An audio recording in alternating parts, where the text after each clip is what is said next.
Pastor Paulo Romero é fundador e pastor da Igreja Cristã da Trindade, com sede em São Paulo. Ele é bacharel em jornalismo, mestre em teologia pela Gordon Conwell Theological Seminary, ali em Massachusetts, doutor em ciências da religião pela Universidade Metodista, também em São Paulo. Foi ordenado pastor pelo Concílio Distrital das Assembleias de Deus do Sudoeste da Califórnia, nos Estados Unidos. É atualmente professor de teologia na Universidade Presbiteriana Mackenzie e continua todo o seu trabalho como pesquisador de movimentos pentecostais no campo religioso brasileiro e de novos grupos religiosos também. É com muita alegria que nós o recebemos aqui no nosso palco. Gostaria de fazer uma oração para nós já entrarmos neste momento. Pai bondoso e querido, privilégio nós podermos estar nesse momento aqui, recebendo aquilo que tem já confiado ao Dr. Paulo para os nossos corações, nesta palestra. Use-o grandemente, Senhor, para transmitir a nós e ao nosso conhecimento uma parcela daquilo que é do conhecimento dele e do teu coração também. Pedimos isso gratos em nome de Jesus. Amém. Deus o use. Obrigado.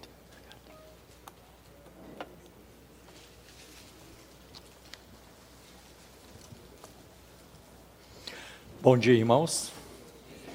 Estou muito grato a Deus pela oportunidade de estar aqui neste congresso. Para falar, estou meio tenso, mas para ouvir, estou sempre feliz, sempre aberto e feliz em ouvir. A minha palestra tem a ver com o pentecostalismo e a experiência. Eu vou me concentrar mais no termo experiência, porque nós temos recebido bastante informações e ensinos, reflexões sobre a pessoa do Espírito Santo e da palavra também. Quero começar dizendo que o movimento pentecostal, ou os pentecostalismos, um movimento difícil hoje de classificar. Os pesquisadores desta área têm manifestado essa dificuldade, porque o pentecostalismo é um movimento multifacetado. São muitas e muitas vertentes que compõem este movimento. É um movimento dinâmico e é um movimento também em constante transformações. Até quando se dividiu o pentecostalismo em três fases ou três ondas, a primeira onda aqui no Brasil, a Congregação Cristã do Brasil e a Assembleia de Deus.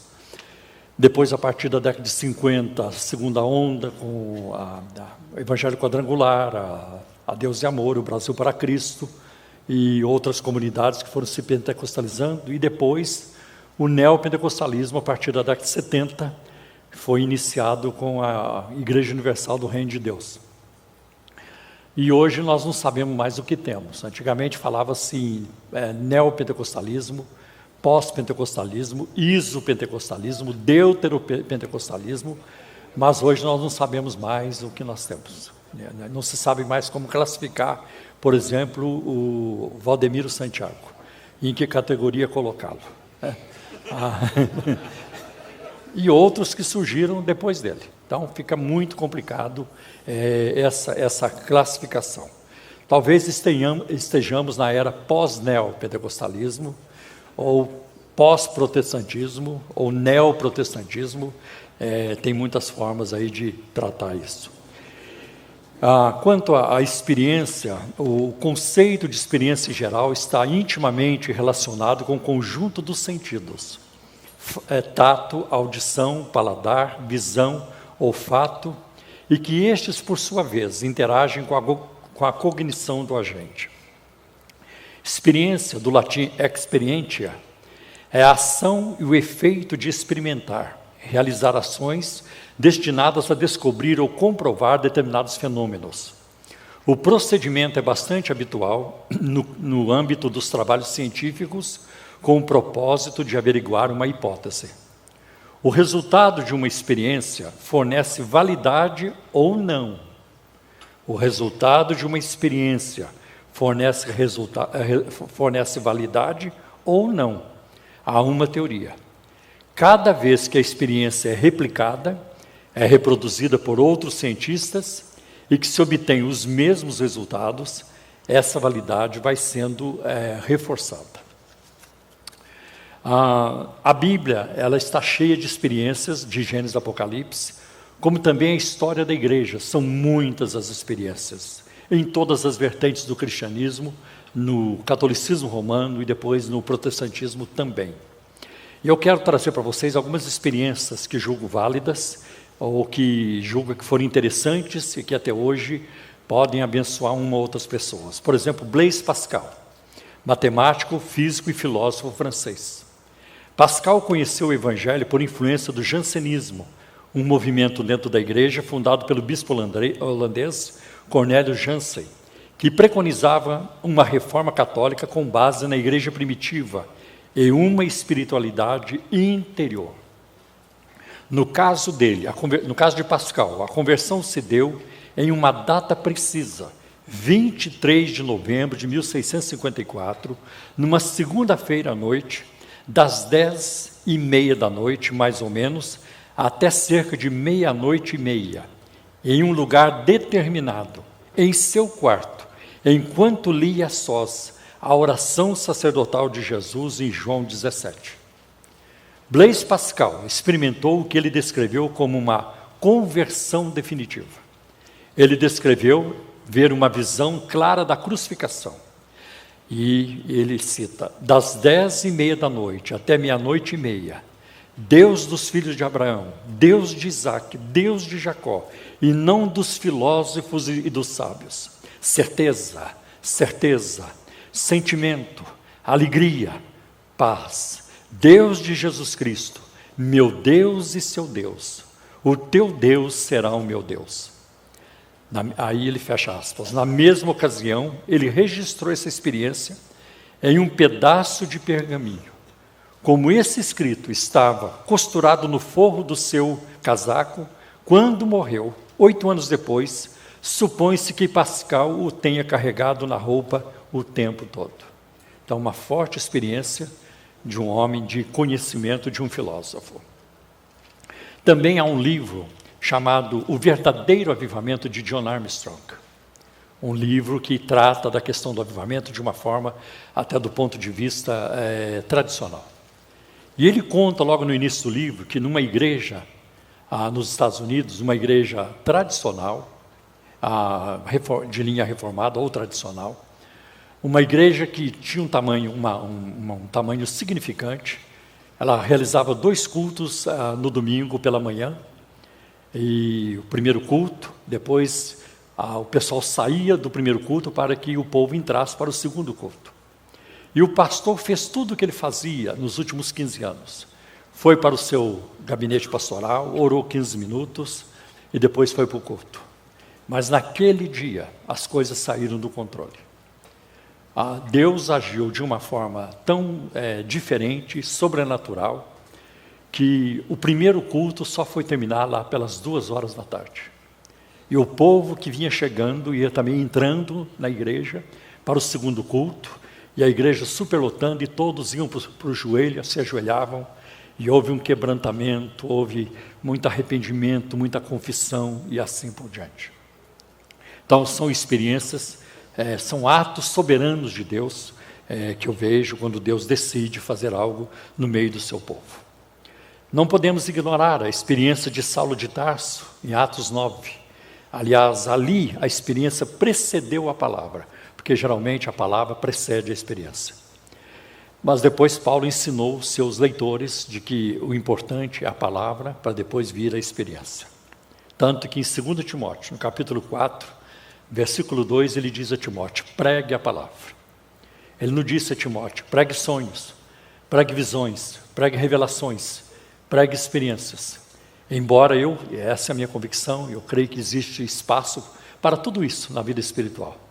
Mas o foco do apóstolo é a palavra. João, na ilha de Patmos, uma experiência muito forte com o Senhor. Em Apocalipse capítulo 1, o próprio Martim Lutero, é dito, não se tem certeza, mas é dito que ele jogou um tinteiro no diabo. Se ele realmente fez isso, gente, foi uma experiência muito forte. Eu nunca vivi essa experiência. Também posso citar a experiência de John Wesley, né, do seu peito aquecido. Isso foi no dia 24 de maio de 1738, numa pequena reunião, ouvindo a leitura de um antigo comentário escrito pelo reformador Martinho Lutero sobre a Carta aos Romanos. John Wesley sentiu seu coração aquecer-se de modo sublime por haver compreendido perfeitamente a essência do Evangelho. Do Evangelho de Cristo, renunciando toda a confiança em suas próprias obras e passando a confiar inteiramente no Cordeiro de Deus que tira o pecado do mundo. Então, é uma outra experiência muito forte aí também. E tem uma experiência do Dwight L. Moody, em Chicago, no século XIX, lá pelo ano de 1870. Moody era um pregador e tinha duas velhinhas metodistas que estavam sempre no culto quando Moody pregava. E elas ficavam orando o tempo todo. E um dia o Moody ficou incomodado e foi falar com elas. Por que vocês ficam orando, em vez de ouvir minha pregação? Ah, pastor, nós estamos pedindo a Deus para o senhor ser cheio do Espírito Santo. O senhor precisa do poder do Espírito. Aí o Moody despertou para aquilo e começou a buscar. E por 14 anos, desculpe, eu acho que estou me confundindo com outro pregador, mas por muito tempo ele começou a buscar. Senhor, enche-me com teu Espírito, enche-me com teu Espírito. E ele conta isso, que um dia na rua de Chicago, ele recebeu este poder. Foi algo que veio sobre ele e disse, isso é sagrado demais, para contar isso, para mim eu tenho muita dificuldade. Ele teve que correr para a casa de um amigo, porque ele crê que naquele momento ele recebeu algo de Deus que ele não tinha na vida dele. E Moody conta, eu voltei a pregar. A verdade era a mesma, a mensagem era a mesma, mas agora a multidão não resistia, e muitos iam se convertendo a Cristo. Os biógrafos de Moody escrevem de que ele tenha levado cerca de 500 mil almas a Cristo. Então, um ministério extremamente frutífero. O Novo Dicionário de Teologia, do J.I. Packer, diz que os escritores do Novo Testamento nos apresentam o cristianismo como um modo de vida a ser experimentado, e não apenas uma teoria a ser crida. Mas não são ingênuos ou isentos de espírito crítico a respeito da natureza atraente das experiências religiosas. Jesus e os apóstolos não foram os únicos operadores de milagres de sua época. Mesmo dentro da igreja, foi necessário desde o começo provar os espíritos para ver se realmente eram de Deus, em termos de seus efeitos resultantes em amor, verdade e unidade na comunhão eclesiástica. Tanto que em 1 João, capítulo 4, João escreve isso, provai se os espíritos são de Deus. E nós vamos ver também em alguns movimentos da igreja que destacaram a importância da experiência, como Jonathan Edwards, por exemplo, que o seu livro já foi até apresentado aqui, eu também já adquiri, ao descrever o despertamento espiritual na colônia americana, na Nova Inglaterra, em sua obra Feições Religiosas. Então ele oferece-nos reflexões amadurecidas sobre sua importância e sobre as experiências. Um outro autor também muito de grande reputação, eu gosto muito desse autor, é o John Frame. E no seu livro, A Doutrina do Conhecimento de Deus, ele diz, e há também aquela experiência pela qual crescemos em maturidade cristã, a experiência de viver a vida cristã, a confrontação com desafios, os sucessos, os fracassos, a oração, as respostas à oração recebidas, a perseverança quando não são dadas as respostas, a luta contra o pecado e a experiência de suportar as durezas por amor de Cristo. Em muitas situações, vivemos as experiências descritas na Escritura. Experimentamos o que o Senhor Jesus e os seus grandes santos experimentaram. Nesse sentido, a experiência é importante para mostrar-nos o significado da Escritura. Há muita coisa nos Salmos, por exemplo, que você não pode entender muito bem, enquanto não passar por algumas das mesmas experiências pelas quais os salmistas passaram e não tiverem entendido as analogias entre a sua experiência e a deles. Agora quero citar um autor pentecostal que tem também algumas obras traduzidas para o português, o Robert Menzies, ele é da Assembleia de Deus, e no seu livro Pentecostes, essa história é a nossa história. E uma coisa que Robert Menzies chamou a nossa atenção é de que quase todas as pesquisas sobre pentecostalismo, principalmente nos centros acadêmicos, são feitos pelo viés sociológico. Dificilmente encontramos pesquisas que são feitas por teólogos. Então, eu tenho observado isso até, porque eu milito no meio acadêmico, todo o trabalho sobre pentecostalismo, neopentecostalismo, lá vem Peter Berger, lá vem Durkheim, lá vem Max Weber, e onde ficam os teólogos? Eu acho que, finalmente, estamos começando a ver e receber um bom material, e eu creio que isso vai se multiplicar, porque a demanda é muito grande, do olhar teológico, doutrinário sobre os pentecostalismos, não apenas o viés sociológico, né? O Menzies, ele diz o seguinte: embora os pentecostais sempre tenham sido o povo da Bíblia e estejam comprometidos com a Bíblia, também estão prontos a enfatizar que as mesmas experiências que moldaram a vida da igreja primitiva estão disponíveis hoje. A igreja do Novo Testamento representa um modelo para a vida e ministério. Isso inclui a experiência com Deus. Como a narrativa de Atos revela, a igreja apostólica era marcada por experiências poderosas que geravam coragem extraordinária e emoções intensas. Os cristãos primitivos foram tomados pela experiência com Deus. E ele continua: as reuniões pentecostais, embora sigam o padrão simples de cantar, pregar, testemunhar e orar, são pontuadas por manifestações do Espírito e terminam com um tempo extra de oração congregacional. As manifestações do Espírito podem assumir a forma de uma palavra de profecia, uma mensagem em línguas, a qual em seguida é interpretada para a congregação, ou uma palavra de encorajamento. A maioria dos cultos termina com uma chamada ao altar, a fim de que o objetivo da pregação seja selado com um período de oração. Esse tempo de oração é visto como o verdadeiro clímax do culto e oportunidade importante para que as pessoas encontrem Deus de maneira pessoal e tangível. Nesse momento, aí tangível não entendi muito bem, mas pessoal sim, né? Nesse momento, as necessidades especiais podem ser expressas vocalmente. Quando um pedido de oração é feito, o indivíduo é rodeado por um grupo de apoio de intercessores que, com a imposição das mãos, clamam a Deus a favor da pessoa em necessidade.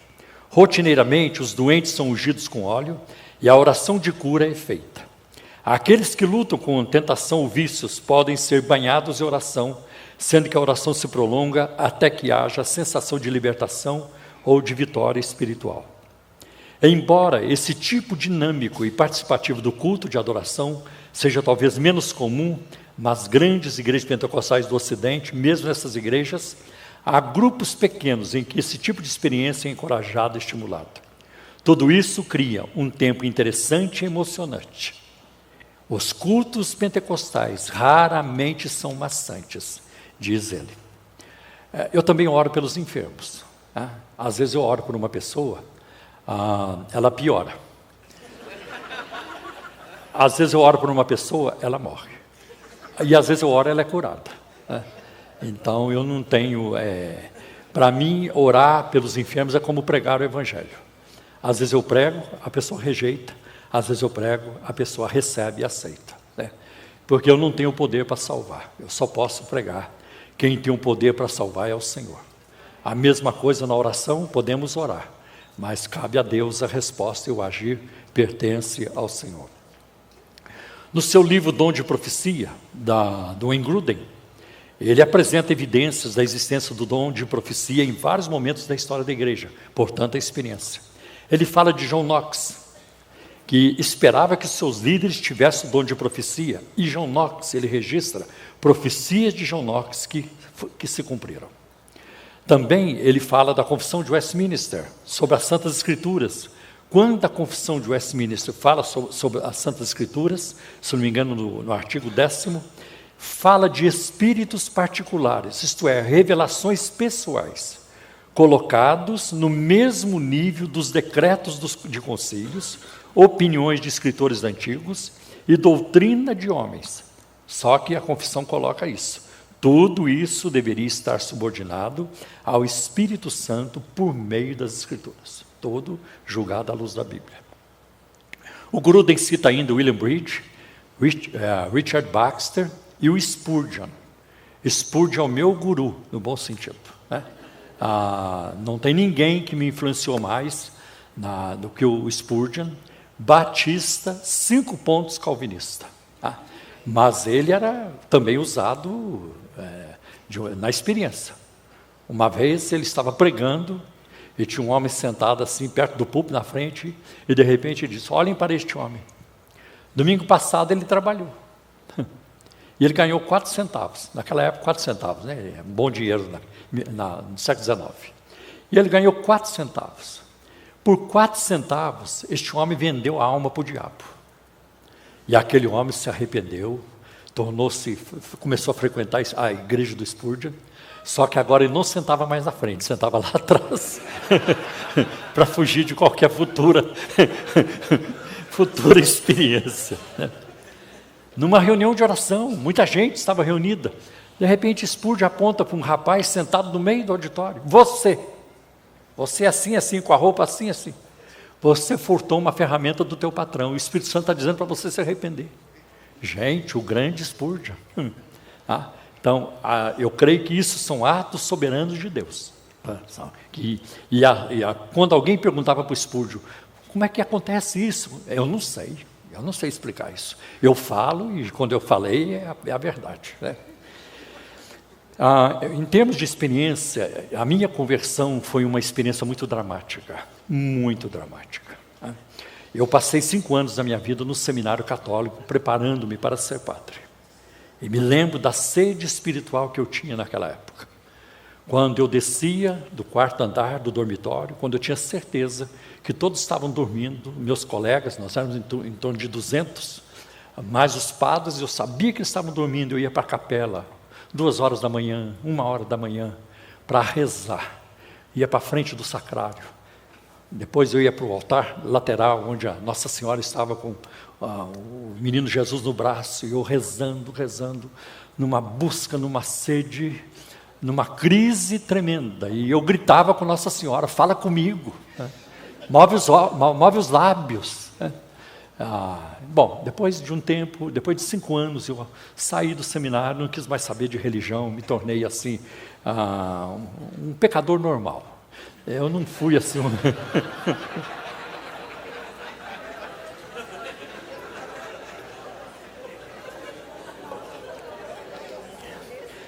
Nada assim muito, né, que dê para contar como testemunho, que eu matei tantas pessoas, que eu sequestrei alguém, né, que eu explodi tal banco, assim, nada disso, mas tornei-me um pecador normal. Aí quando eu fui trabalhar na Embraer, em 1971, faz tempo, a maioria que não era nascida, né, e eu fui trabalhar na fábrica de aviões. E entrei, a Embraer estava começando, nós éramos um grupo de 40 rapazes, sendo treinados para sermos mecânicos de avião. E no meio daquele grupo tinha um rapaz da Assembleia de Deus, e ele compartilhou o Evangelho comigo. Eu não vou entrar nos detalhes, senão não vou ter tempo de expor a minha palestra. Mas eu me lembro, naquele processo de conversão, me lembro da noite em que eu fui à frente.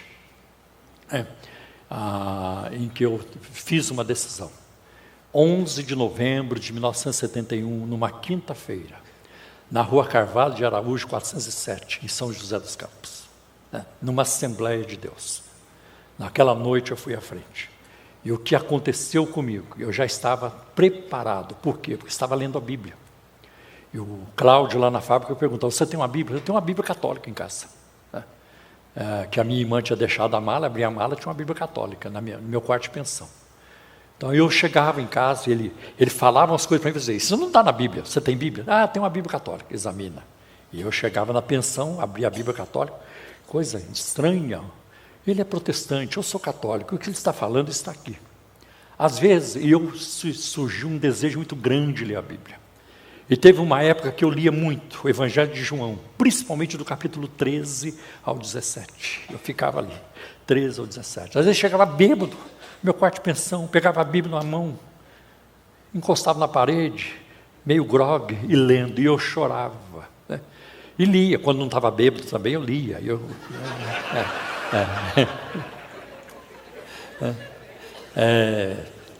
E foi muito, assim, foi uma coisa muito intensa. E eu me lembro que no dia em que eu fui para a igreja, hoje eu vou tomar uma decisão. Né? Interessante que eu tinha visto o filme do Ben-Hur antes, e eu fui muito tocado no filme de Ben-Hur, uma experiência fantástica que eu tive num domingo. Quando eu cheguei na fábrica na segunda-feira, eu perguntei para o Luiz Cláudio, tem culto hoje? Não, só na quinta-feira, mas eu quero aceitar Jesus. Vai ter que esperar até quinta-feira.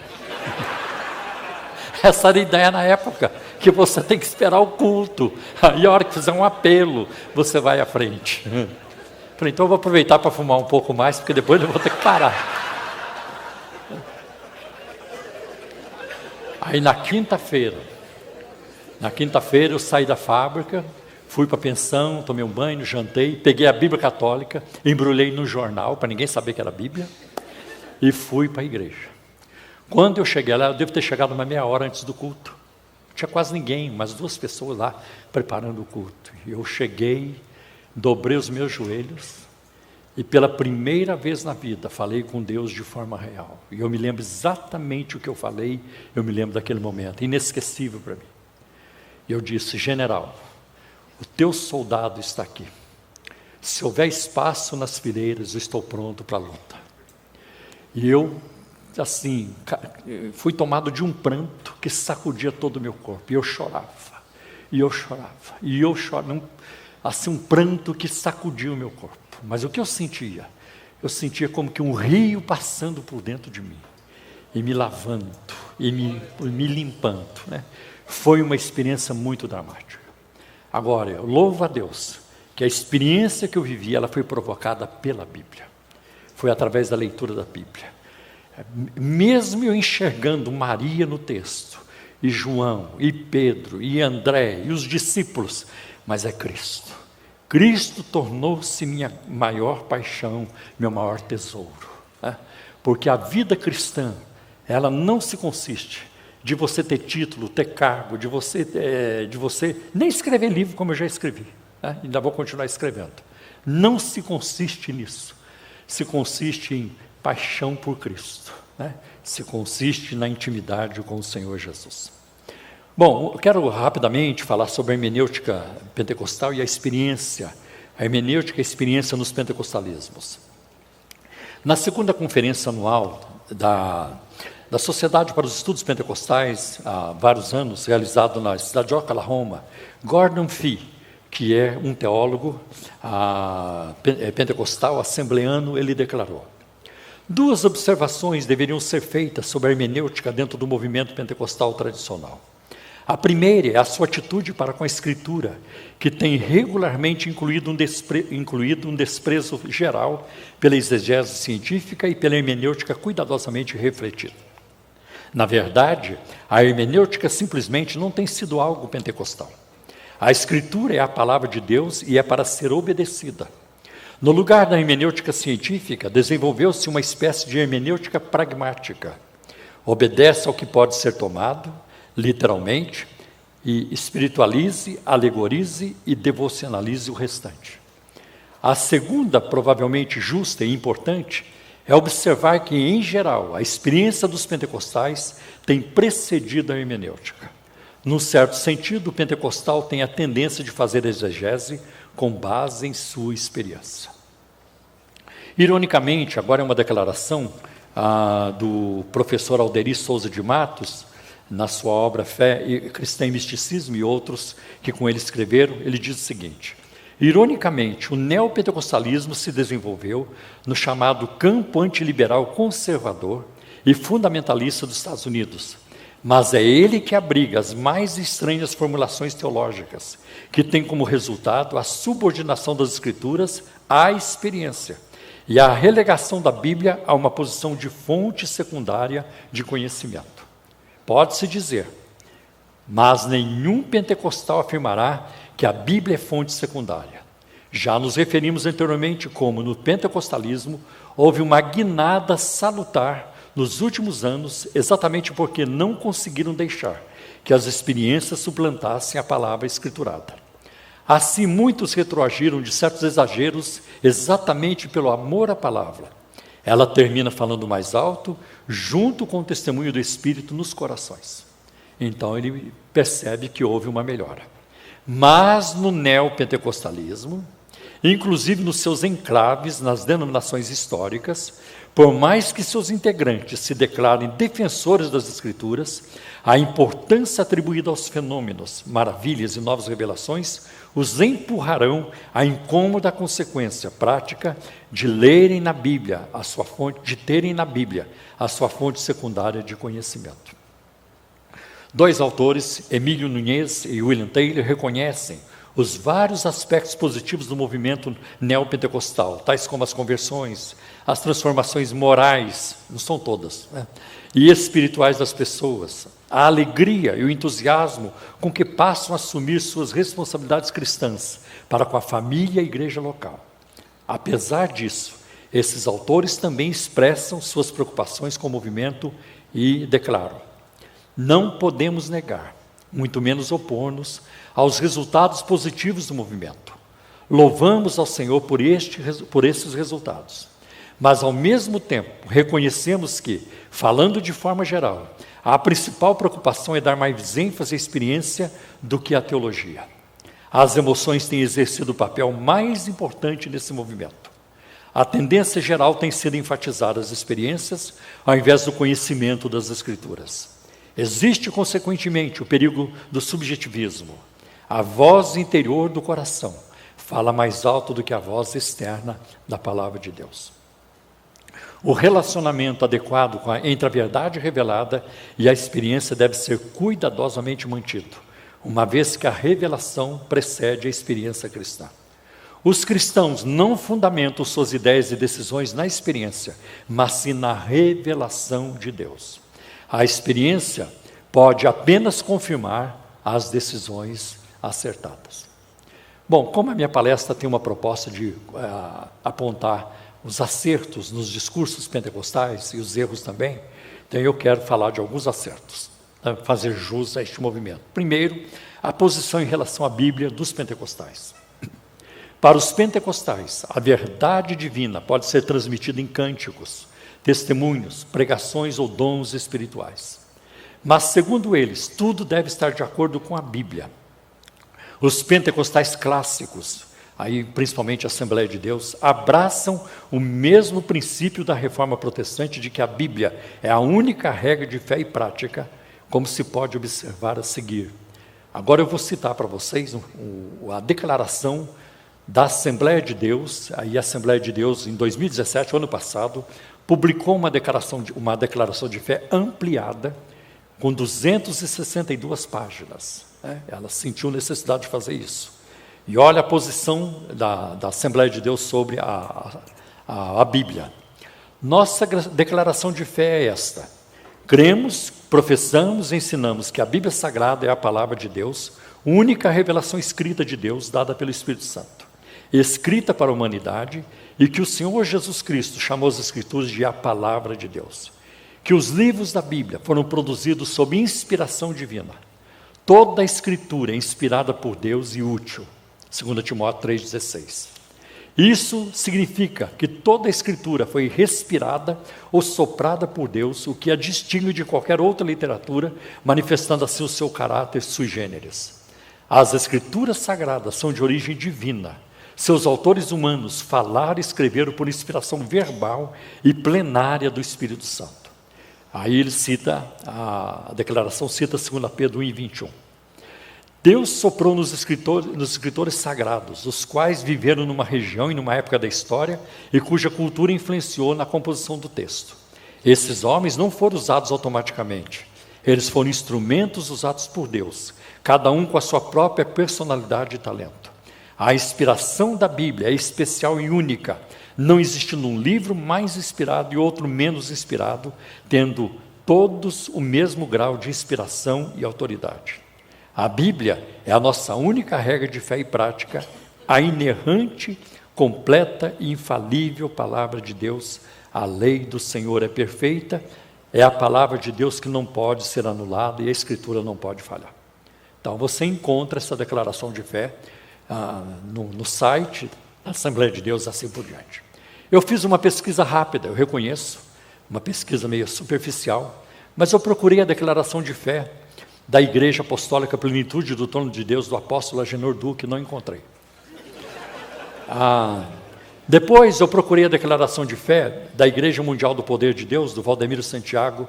Tem lá alguma coisa, mas é tão fraca que eu considero inexistente. Então, como se não tivesse também. Procurei também a declaração de fé da Igreja Universal do Reino de Deus, não tem. Se você pegar o jornal, a Folha Universal, não vai aparecer a declaração de fé. Depois eu procurei a declaração de fé também da Igreja Internacional da Graça de Deus, do R.R. Soares, também não tem. E aí eu esperava encontrar alguma coisa na Igreja Renascer em Cristo, também não tem. Outra coisa importante, um acerto do pentecostalismo, principalmente o claro, acho que todos eles, né? É a rejeição ao liberalismo. O fato de defender a inspiração e a autoridade da Bíblia leva os pentecostais a defender também a sua infalibilidade. Os pentecostais rejeitam a posição da interpretação liberal, que considera a Bíblia como um documento humano, cheio de erros humanos, meramente contendo a palavra de Deus. Para os pentecostais, tal posição mina a autoridade da Bíblia, pois deixa para o intérprete a liberdade de julgar entre verdade e erro. Esse processo coloca o intérprete em autoridade sobre o texto, ao invés do texto exercer a autoridade sobre o intérprete. Assim, a crítica bíblica científica tem sido vista com muita suspeita pelos pentecostais. Agora, por incrível que pareça, já existem pentecostais liberais, o que para mim é um paradoxo. Porque para mim, dentro da definição de crente pentecostal, é aquele que crê no poder de Deus. Você não pode dizer que você é pentecostal e subir no púlpito. Vamos abrir aqui a Bíblia em Mateus, se bem que não foi Mateus que escreveu. Vamos agora ler aqui a palavra de Jesus, se bem que não foi ele que falou, colocar a palavra nos olhos de Jesus. É muito complicado. É muito complicado. Bom, tenho ainda o testemunho, uma experiência do Gunnar Wingren, que foi um dos pioneiros da Assembleia de Deus, para você ter uma ideia de como qual era a posição deles. Acho muito interessante. Na década de 1920, Gunnar Wingren foi ao sul, foi a Santa Catarina, e ele conta o que ele viveu ali, em Criciúma, na cidade de Santa Catarina. Então ele diz o seguinte, e essa informação eu tirei do livro Diário do Pioneiro, do seu filho, Ivar Wingren, publicado pela CPAD. Todos aqui são da Lituânia, receberam-me muito bem. De noite foi realizado um culto, mas como era no idioma lituano, eu não compreendi nada. Primeiro cantaram um hino, depois todos tiraram os sapatos e se deitaram no chão, formando um círculo. Depois que todos haviam orado, começaram a pular e a dançar durante mais ou menos meia hora. Depois se puseram de joelhos outra vez e oraram. Eu os exortei a que deixasse essa coisa de dançar, pois isso não está escrito no Novo Testamento, e era uma bobagem que eles deviam abandonar. No dia seguinte, ocorreram as mesmas coisas. Diziam que eram dirigidos pelo Espírito Santo, e um deles era considerado profeta.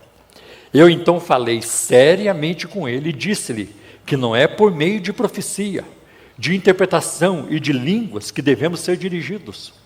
Isso nos foi dado para a nossa edificação, mas a direção verdadeira e a instrução necessária vem da Bíblia, que é a palavra de Deus clara e infalível. Eles então prometeram acabar com a dança. Porém, fizeram a mesma forma no dia seguinte. Enganaram-me. E no meio da dança, mandaram-me embora.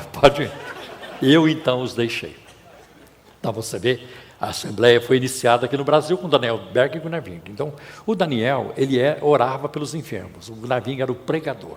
Ele pregava, escrevia. Então, ele tinha a sua bagagem teológica era maior. Para os pentecostais de bom senso, quaisquer manifestações sobrenaturais, sejam dons espirituais, sonhos, visões, revelações, experiências pessoais ou coletivas, não têm a mesma autoridade que a Bíblia Sagrada.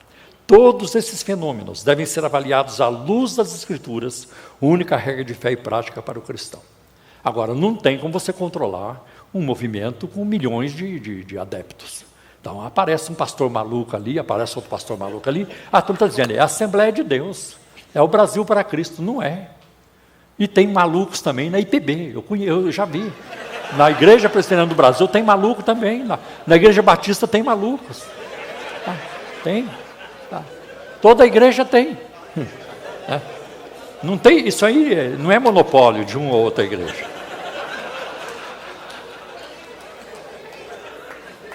A maluquice é democrática.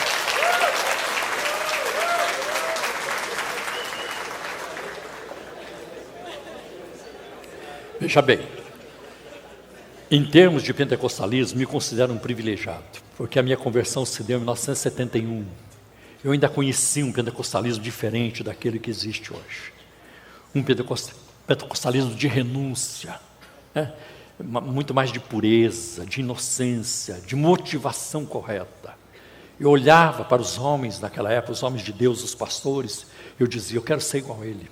Eu conheci Cícero Canuto de Lima, que foi o pastor do Belém, lá em São Paulo. Paulo Leivas Macarão, José Pimentel de Carvalho, Alcibiades Vasconcelos, vários outros, João de Oliveira, que para mim foi o maior exemplo de vida espiritual no Brasil, que é um homem extraordinário, um homem de Deus, que tinha um conhecimento muito vasto da palavra. E digo a vocês, nunca vou poder me esquecer, jogar fora, dos primeiros anos que eu vivi na Assembleia de Deus. Os 8 anos que eu passei lá, sob a influência dessa gente. Quando eu saio do Brasil e vou para o exterior, eu vou me sentar aos pés de outros malucos também, gente boa, mas tinha gente também complicada. E aquilo que eu já tinha no coração me ajudou muito, eu já tinha uma base, já tinha um fundamento, me ajudou muito. Infelizmente hoje os movimentos pentecostais estão numa escassez muito grande de referenciais. Quem é que nós vamos imitar? Quem pode servir de exemplo? E nisso os pentecostais estão em grande desvantagem, porque os luteranos têm um referencial teórico, Martim Lutero. Os presbiterianos têm um referencial teórico, que é João Calvino. Os metodistas têm um referencial teórico, João Wesley. Quem é o referencial teórico dos pentecostais? É melhor, vamos pular essa parte. Agora, outras coisas bonitas que aconteceram no pentecostalismo, a gente vai ver que o discurso desses homens era muito interessante. Eu nunca vi essa gente falando besteira, falando coisas antibíblicas. Eu ouvi muito no pentecostalismo, e todo culto a gente ouvia, você precisa receber a Jesus Cristo como o único e suficiente Salvador. Isso estava nos lábios do diácono, do presbítero, do obreiro, do cooperador. Todo mundo sabia essa frase, até os jovens. Quando iam para o púlpito, num culto de jovens, você precisa receber a Cristo como único e suficiente Salvador. Essa frase era constante. Então, a centralidade de Cristo, eu posso testemunhar, porque o meu ambiente, isso aconteceu. Claro que eles vão buscar o batismo com o Espírito Santo, eles vão buscar os dons espirituais, mas a pessoa de Cristo, a paixão por Cristo, estava muito forte ali também. Pentecostalismo incluiu as pessoas socialmente, houve uma inclusão social, principalmente na época do êxodo rural, quando a turma vem para os grandes centros, e aí não tem família, aonde está o apoio, fica sem chão, o desafio, vai lá para a igreja, chega lá na igreja, já é recebido, já é chamado de irmão. Meu irmão, já ganha uma família. O pentecostalismo fez isso. Outra coisa, o pentecostalismo deu voz às pessoas. Porque a pessoa no pentecostalismo, pelo menos naquela época era assim, não tinha que ir para o seminário, fazer um curso de 4 anos para depois vir falar alguma coisa. Não, ele chegava lá no primeiro culto, ele já olhava como é que é, glória a Deus, glória a Deus. Aleluia. Então, Havia, sim, também a voz que se ganhou, foi muito bom. Cada crente um evangelista, isso é muito bonito. Eu me lembro da minha experiência na quinta-feira à noite. Na sexta-feira à noite eu já estava na rua, num culto de ar livre com os irmãos. O que eu sabia? Eu não sabia nada, mas sabia entregar folheto. Está aqui um folhetinho, leia tudo isso. Eu vivi isso. Tem equívocos? Tem também. Por exemplo, um dos equívocos, um dos problemas para os pentecostais é entender o papel dos autores humanos na formação do cânon das Escrituras. Para eles, todos os autores da Bíblia desfrutaram de uma experiência com Deus que resultou no texto bíblico. Foram instrumentos passivos ou simplesmente canais através dos quais Deus inspirou ou ditou o texto. Essa posição fez com que os pentecostais mais antigos não dessem muita importância ao contexto histórico em que o texto estava inserido. Eu tenho um exemplo aqui, as igrejas pentecostais, a Assembleia fez isso, acho que ainda faz, a Deus amou com muita força, de proibir o crente de deixar a barba crescer. O Jonas está fora da doutrina. Então está fora da doutrina, está fora do prumo.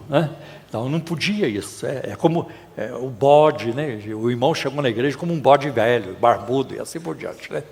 E de onde eles tiravam isso? Eles tiravam isso lá de Gênesis, em Gênesis 41, 14, quando José foi convocado, foi chamado para interpretar o sonho de Faraó. Ele barbeou-se. Eu ouvi explicações assim, está vendo? Quando o pecador sai da prisão do pecado para se apresentar diante do Rei Jesus, ele também tira a barba. E eu convivi com isso.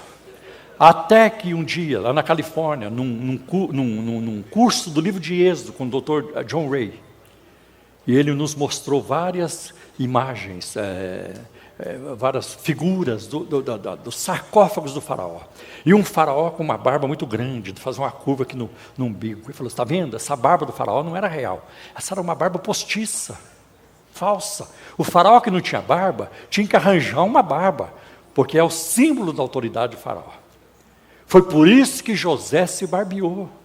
Quando ele teve que comparecer diante de faraó, ele não poderia aparecer lá barbudo, ele estaria disputando a autoridade com o faraó. Naquela hora eu senti uma raiva muito grande.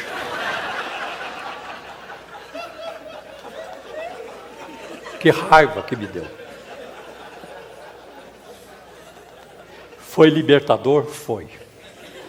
Muitas coisas foram libertadoras. Eu me lembro, lá nessa mesma igreja, escola onde eu estudei, fiz meu primeiro mestrado, eu fui num culto, que eles tinham toda quinta-feira de manhã, enchia, ia muita gente, e eu estava ainda recém-chegado do Brasil, com muito uso e costume na cabeça, e aí tinha uma garota na igreja, assim, vestida de uma forma muito indecente, muito sensual. Eu olhei e fiquei indignado, essa filha do Satanás vem fazer aqui. Deixa eu olhar para Jesus, senão nem vou conseguir cultuar. E lá pelas tantas o pastor, olha, nós vamos orar para você receber o poder de Deus, receber o Espírito Santo. Se tiver alguém do seu lado que precisa receber, vai lá e ora com essa pessoa. Aí eu vi uma mulher se aproximando daquela garota, e foi lá orar com ela, aí eu não aguentei. Eu saí da igreja com muita raiva, e os meus amigos perceberam, foram atrás de mim. O que aconteceu, Paulo? Eu dei um sermão neles. Quem que vocês estão pensando que é o Espírito Santo? Vocês estão de brincadeira com Deus? E dei um sermão neles. Aí, quando eu terminei, um deles falou assim, a gente compreende você, Paulo. Se nós estivéssemos no seu lugar, nós teríamos feito a mesma coisa. Agora pense na garota. Você sabia que ela ia cometer suicídio hoje? Que quando ela passou aqui em frente, ela viu o cartaz, o outdoor, ela resolveu entrar. Por que você não dá uma chance para a garota? Quem sabe Deus a transforma hoje e nunca mais ela vai voltar desse jeito. E naquela hora veio na minha mente, toma, seu fariseu hipócrita. Eu fui me libertando dessas coisas. Mas é um negócio que estava lá há muito tempo. Gente, nessa área de uso e costume, estou totalmente liberto. Eu quero dizer para vocês, não se preocupem, estou totalmente liberto. Até hoje, Eu creio que um outro erro dos pentecostalismos, até hoje, a maior denominação evangélica do país, a Assembleia de Deus, investe com passos lentos na educação, enquanto que os presbiterianos, metodistas e luteranos vêm há muito tempo investindo na educação. Em termos de congregação cristã no Brasil, a mais antiga denominação pentecostal brasileira, a situação é ainda pior. A congregação nunca teve qualquer publicação que estimule o conhecimento de matérias ligadas à teologia. As únicas publicações, o inário para cantar hino e o anuário que vem com estatísticas e tudo isso. Na internet, a única coisa que a congregação cristã no Brasil tem é uma página para dizer que não tem nada. Qualquer coisa que você enxergar sobre a congregação, não somos nós, porque nós não publicamos nada. É só isso aqui mesmo, para você saber que não tem nada. Deixa eu pular um pouco, já estou com pouco tempo. Existe no pentecostalismo a hermenêutica da ganância. Né? Prega-se por dinheiro, interpreta-se a Bíblia por dinheiro. Muitas coisas vão acontecendo, infelizmente, a gente vai vendo assim. Né? Por exemplo, as campanhas, votos, propósitos, tudo tem a ver, o viés é financeiro. Eu estou cansado de ver a campanha do Salmo 51, a campanha do Salmo 91, você vai dar R$91, a campanha do Salmo 121, você vai assumir um compromisso de R$121. Então, a campanha do Salmo 150, né? Essa é a quantia mais elevada. Eu nunca vi uma campanha do Salmo 1º. Geralmente a partir do Salmo 91, que é um salmo que apela muito às pessoas e assim por diante. Né? Há muitos fatores complicadores, como o galacionismo, o processo de judaização que se instalou no seio da igreja evangélica, com o ministério de levitas, a arca da aliança, o menorá, a bandeira de Israel, o shofar, muita coisa ruim, principalmente nas igrejas neopentecostais, o templo de Salomão lá no Brás e assim por diante. Aliás, tudo acontece no Brás. E o endereço de Deus é a Avenida Celso Garcia, e não tem outro. Tudo é lá, né? Mais ou menos ali. Então, eu acho que foram várias coisas que foram surgindo, como quebra de maldição hereditária, cura interior com regressão, movimento do G12 e coisas assim que vão aparecendo. E essas experiências, elas não estão restritas ao cristianismo. Existem experiências no espiritismo. Eu conheci pessoas que foram para o espiritismo porque foram curadas lá. No mormonismo, a experiência de arder no peito. Como é que você sabe que o livro de Mórmon é verdade? Você vai a Deus e ao Pai Celestial e pergunta: Pai Celestial, este livro veio de ti ou não? Se você sentir o peito aquecido, é de Deus. Se não sentir, é porque você não orou com fé. Porque se você orar com fé, você vai sentir, e assim por diante. Experiência no Santo Daime, as aparições de Nossa Senhora, e assim por diante. Olha, eu conheço um irmão, eu tenho 4 minutos para terminar, mas vai dar tempo. Eu conheço um irmão, ele mora perto de casa. E ele, quando chegou o momento dele fazer vestibular, ele foi orientado para procurar uma profetisa em Jandira. Vai lá, porque a irmã é um negócio. Vai lá. E ele ia fazer vestibular na USP. E ele foi. Quando ele chegou lá, irmã, é o seguinte, eu estou me preparando para o vestibular e tudo. A irmã orou e disse: tu subirás um degrau. Eis que tu subirás um degrau. Pois o moço ficou muito feliz, o irmão ficou muito feliz. Voltou para casa e nem estudou. Para que estudar? Deus já falou que ele vai passar. Pois ele fez a prova, aí no dia que saiu a lista dos aprovados, ele foi lá. Procurou, cadê o nome dele? Não está o nome.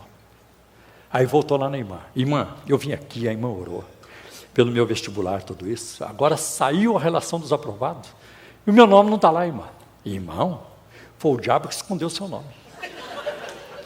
O diabo escondeu o seu nome. Volta lá, cobra lá dos funcionários da USP. Tá? E ele voltou.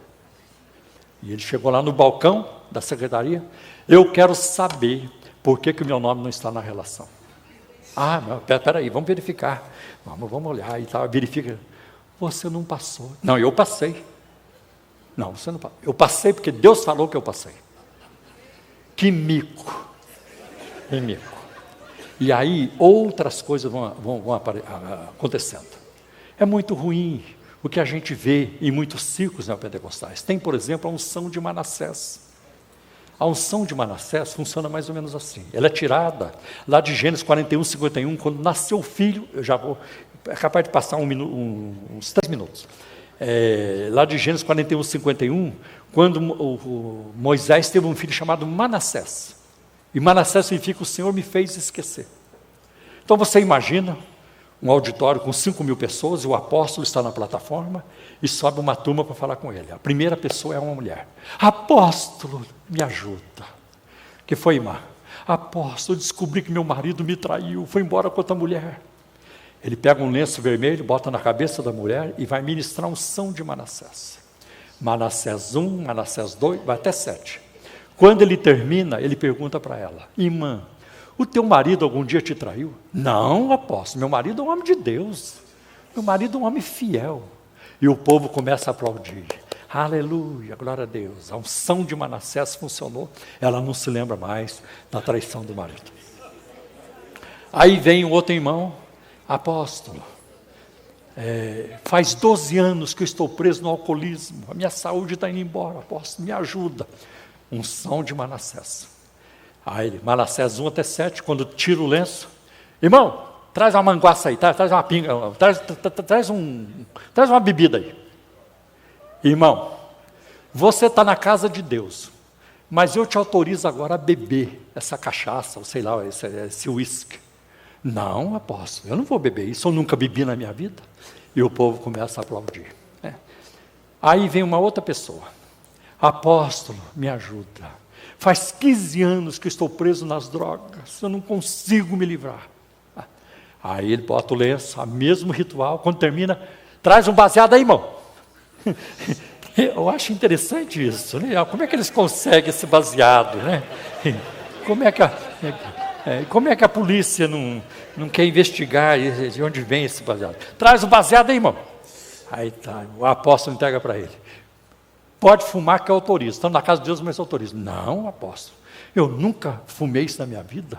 Como é que eu vou fumar isso agora? Aquilo que eles chamam de unção de Manassés, eu chamo de unção da mentira. Eu queria que eles fossem ministrar a unção de Manassés lá no gerente do meu banco. Orar pela conta do Paulo Romero. A conta do Paulo Vermelho está vermelha? Não, é só no azul, muito dinheiro, e assim por diante. Então, o meu tempo terminou, mas eu quero dizer para vocês que também um outro aspecto complicador dos pentecostalismos foi, ao longo das décadas, enfatizar mais o carisma do que o caráter. E a gente precisa resgatar isso num país dominado pela corrupção. A igreja evangélica precisa restaurar a sua imagem, o seu testemunho diante da nação. Deus abençoe a todos. Eu tinha muita coisa para passar, mas não deu tempo. Quem sabe na hora de pergunta e resposta.